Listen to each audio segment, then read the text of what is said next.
उपस्थित इस कार्यक्रम में समस्त घुमरकर परिवार जो आज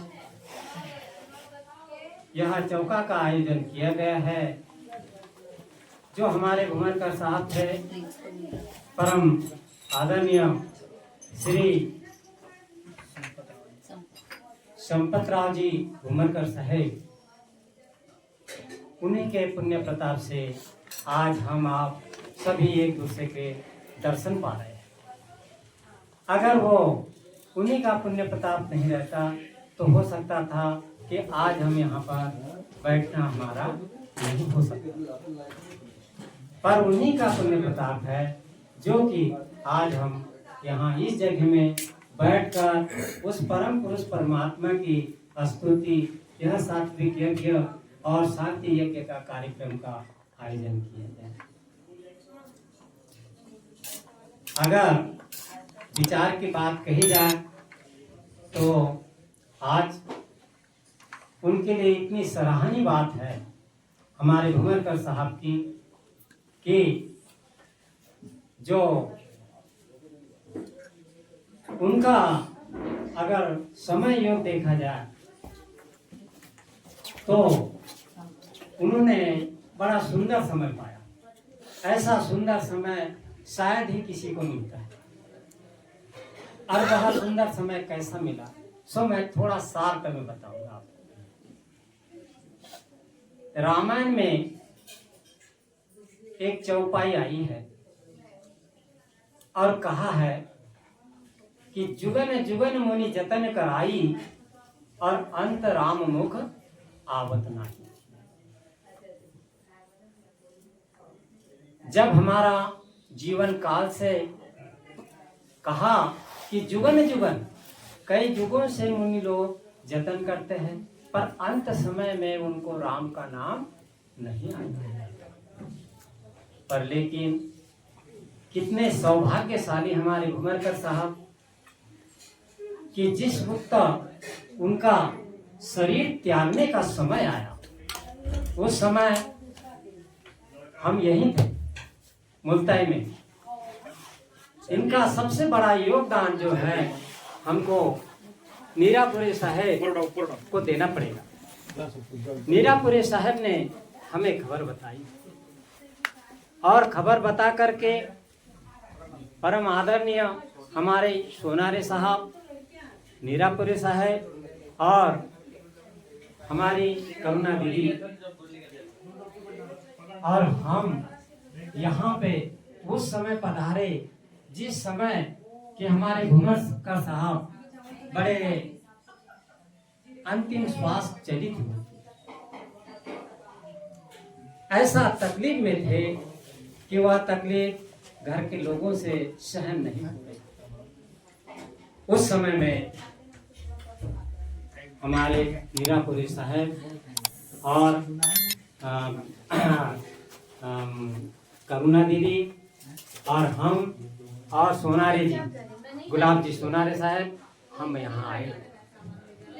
हमें बताया कि साहब क्या किया जाए और इनकी आशा है कि कुछ आरती विनती होना चाहिए। तो वही भाव को लेकर के सतपुरुष की आरती की,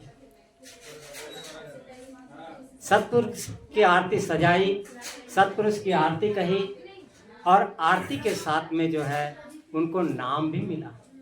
कहा कि अंत समय मुख राम आवत नहीं। यह बात बड़ी सराहनीय है। उनके कितने जन्म का पुण्य रहा होगा जो यह समय उनको अमूल्य समय मिला। कहा है कि भक्ति प्रताप से मिटी सकल धर्मदास के पीर और कोटि जन्म के पुण्य से सतगुरु। 1 करोड़ जन्म का पुण्य रहा होगा तो सतगुरु का मार्ग मिला। तो हमारे घुमरकर साहब का कुछ पुण्य प्रताप रहा होगा तो उनको तो उस समय में एक आरती कही हमने, दूसरी भी आरती कही, उनको नाम भी दिया और नाम देने के बाद में हमने डोरी कही। वह डोरी अभी चौका के अंदर में आई थी। वह डोरी क्या थी कि सतगुरु अर्जी है दीन दयाल, अब की बेर उबारिए। यह जीव जो है सतगुरु से अर्जी कर रहा है कि हे सतगुरु, यह काल जाल का जो यहाँ संसार में बड़ा भयंकर जाल फैला हुआ है, यहाँ पे कई प्रकार के दुखों का जाल फैला हुआ है, इससे आप हमको संसार सागर से उबारिए। हे सतगुरु, यह जीव जो है अर्जी करता है। आई थी वही देश से यहाँ भई परदेसी नार, उसी लोक से आई है। कहाँ से? एक जगह आया है कि अमर लोक से आया बंदे, फिर अमरापुर जाना है, और कहे कबीर सुनो भाई साधु, तो ऐसी लगन लगाना है। यह अगर जीव को हम अमर मानते हैं तो वह अमर लोक से आया है, उसका लोक भी अमर होगा।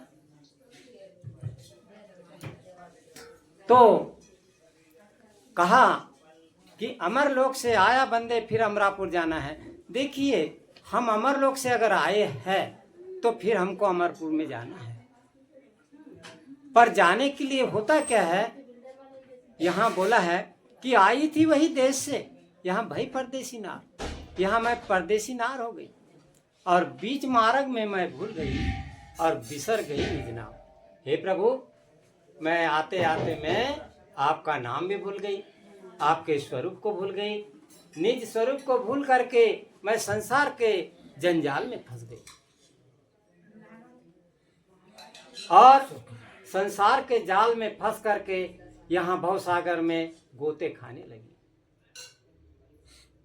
तो यह जो डोरी है यह तो बड़ी लंबी चौड़ी है, पर यह पूरी डोरी कही, और डोरी कहने के बाद में साहब जी उस समय जागृत अवस्था में थे। हम आए, उनको बोलने की कोशिश की, नीरापुरे साहब ने काफी आवाज लगाई, तो उन्होंने, उमंग तो आई उनको कि मैं बोलूं, पर जबान उलट नहीं रही थी। यह उस समय की स्थिति थी। पर जिस समय यह डोरी का प्रभाव, उस सतगुरु का प्रभाव, वह संधि का योग हुआ, और जिस समय वह डोरी का लास्ट टाइम आता है, वह शब्द कहता है कि शब्द जहाज कबीर का, सतगुरु खेवनहार, और कोई कोई हंसा पार उतर गए, तो एक पल में लेत छुड़ा। सतगुरु अर्जी है दीन दयाल। इसमें बीच में काफी लंबी चौड़ी है ये डोरी। तो कहा कि सतगुरु कबीर साहब के शब्द रूपी जहाज है, उस शब्द रूपी जहाज पे आप बैठ जाइए, मैं आपको पल में ये भवसागर से पार कर दूंगा और भवसागर के बंधनों से मुक्त कर दूंगा। इधर संध्या पाठ के अंदर में भी कहा है कि मैं कबीर विचलू नहीं, शब्द मोर सम्राट, ताहि लोग पहुंचाइए जो चढ़े शब्द की रात। कबीर साहब प्रतिज्ञा करके कहते हैं कि मैं कभी विचलित नहीं होऊंगा, मेरा शब्द ऐसा सामर्थ्यवान है कि आपको एक पल भर में काल के जाल से छुड़ा करके और आपको सतलोक पहुंचा सकता है, सुख सागर में पहुंचा सकता है। ऐसा मेरे शब्द है, मैं कबीर विचलू नहीं, शब्द मोर सम्राट। पर हमको क्या करना पड़ेगा? हमको सतगुरु के शब्द पे, शब्द रूपी जहाज पे आरूढ़ होना पड़ेगा। और जब तक कि हम शब्द रूपी जहाज पे आरूढ़ नहीं होंगे, तब तक के हमको सतगुरु कैसे पार उतारेंगे? पार नहीं उतारेंगे। इसलिए सतगुरु के जहाज पे अगर हमको बैठना है तो उनके विचारों से हमको चलना पड़ेगा। उस शब्द रूपी जहाज पे बैठ करके भवसागर से हम पार हो सकते हैं। अब बात आई कि इस जीव की स्थिति, अगर इसको मोक्ष और मुक्ति अगर पाना है तो इस जीव को 3 वस्तु की आवश्यकता है। अगर इस जीव को मोक्ष गति पाना है, संसार सागर से मुक्ति पाना है, तो इसको 3 चीज की आवश्यकता है। वह 3 कौन सी चीज है क्या आपको मालूम? किसी को नहीं। सदगुरु कबीर साहब कहते हैं,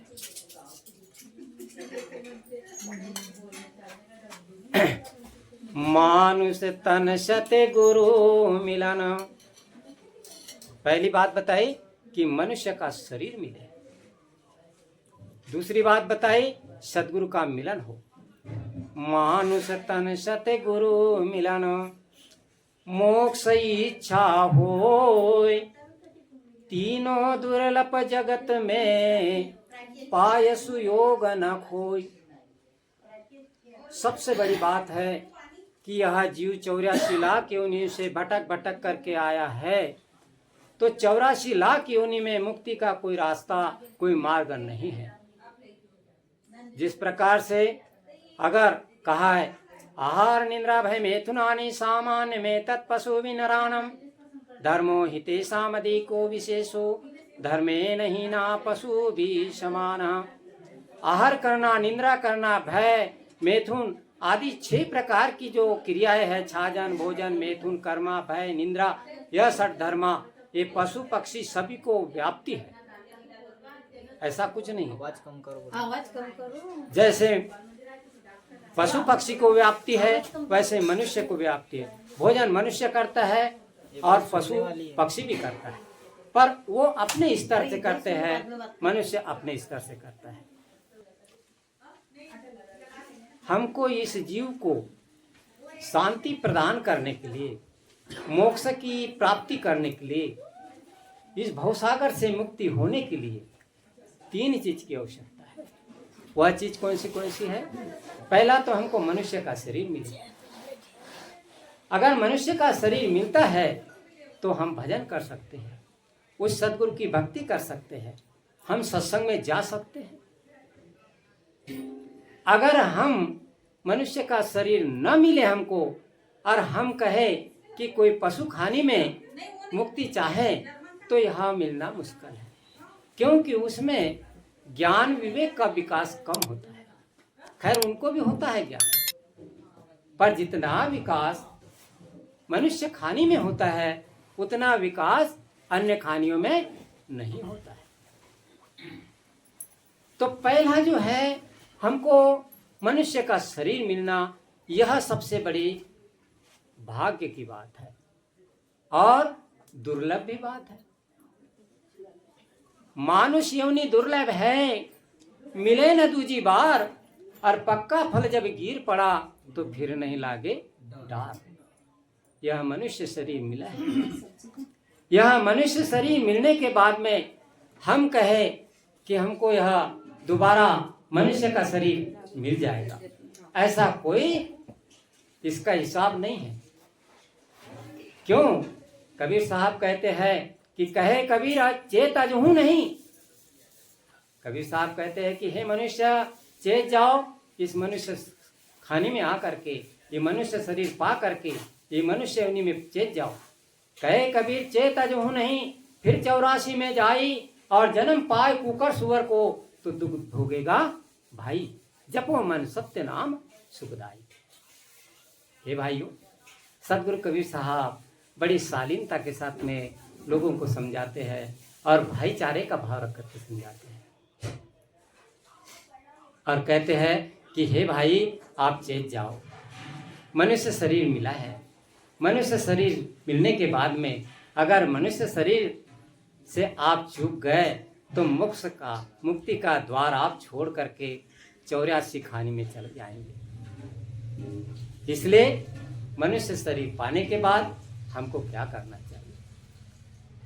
दूसरी बात आती है, ज़्यादा विवरण न करके इस पे, दूसरी बात आती है कि मनुष्य तन सद्गुरु मिलन। हमें सद्गुरु का मिलन, आज आप हम सब बैठे हुए हैं, मनुष्य शरीर प्राप्त हुआ है और हमें सद्गुरु का मिलन भी हुआ है। संत महात्मा जो भी हमको उपदेश करते हैं वो सदगुरु का ही उपदेश करते हैं। और जहाँ संत तहाँ हम प्रगटे होंगे, जहाँ असंत तहाँ हम गुप्त छिपाए होंगे। कबीर साहब कहते हैं कि जहाँ संत है वहाँ हम प्रगट रूप में हैं। धर्मदास साधु मम नामा और साधु माँ ही मोर विश्रामा। हे धर्मदास, मेरा नाम साधु है और मैं साधु के रूप में संसार में रहता हूँ, और साधु जहाँ पे है वहाँ मेरा निवास है। तो सबसे बड़ी बात हमको मनुष्य का शरीर मिला। दूसरी बात हमको होना चाहिए कि हमको सदगुरु का भी मिलन हो। तो हम सभी को सदगुरु का मिलन हुआ है। सदगुरु के मिलने के बाद में, उनके उपदेश प्राप्त करने के बाद हमको मोक्ष की इच्छा होती है।